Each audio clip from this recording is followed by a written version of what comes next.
Christmas അടുത്തതോടെ വിപണിയും സജീവമായി. അലങ്കാര വസ്തുക്കൾക്കും നക്ഷത്രങ്ങൾക്കുമാണ് ഇത്തവണയും ആവശ്യക്കാർ ഏറെ. മുൻ വർഷങ്ങളെ അപേക്ഷിച്ച് വിലക്കയറ്റം ഇല്ലാത്തതും വിപണി സജീവമാകാൻ കാരണമായി. ക്രിസ്മസ് കാലത്ത് വിപണിയിലും വീടുകളിലും ഒരുക്കങ്ങൾ തകൃതിയാണ്. അലങ്കാരങ്ങളും ക്രിസ്മസ് ട്രീകളും പുതുമയേർന്ന നക്ഷത്രങ്ങളുമായി കച്ചവടക്കാർ കളം നിറഞ്ഞതോടെ വിപണിയും ഉഷാറായി. അലങ്കാര ലൈറ്റുകൾക്കും നക്ഷത്രങ്ങൾക്കുമാണ് ആവശ്യക്കാരേറെ. LED നക്ഷത്രങ്ങളാണ് വിപണി കീഴടക്കുന്നതെങ്കിലും പഴയകാല കടലാസ് നക്ഷത്രങ്ങൾക്കും ആവശ്യക്കാർ ഏറെയാണ്.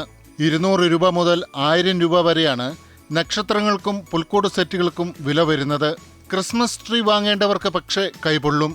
ശരാശരി വലിപ്പമുള്ള ട്രീക്ക് 7500 രൂപ വരെ വില നൽകണം.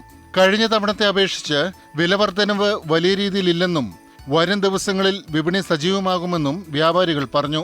കഴിഞ്ഞ വർഷത്തെ അപേക്ഷിച്ചിട്ട് ഇപ്രാവശ്യം ഒരുപാട് വെറൈറ്റികളെല്ലാം വന്നിട്ടുണ്ട്.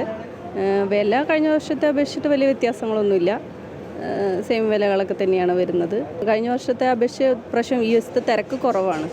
വെറൈറ്റി പുൽക്കൂടുകളിൽ തന്നെ ഇഷ്ടംപോലെ വെറൈറ്റികൾ വന്നിട്ടുണ്ട്. ലൈറ്റ്സിൽ കുറേ വെറൈറ്റികൾ വന്നിട്ടുണ്ട്.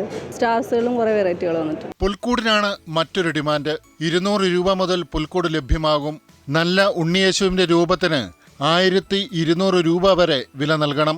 ക്രിസ്മസ് അടുക്കുന്നതോടെ വിപണി വീണ്ടും സജീവമാകുമെന്നാണ് വ്യാപാരികളുടെ പ്രതീക്ഷ. അമൃത ന്യൂസ്, കൊച്ചി.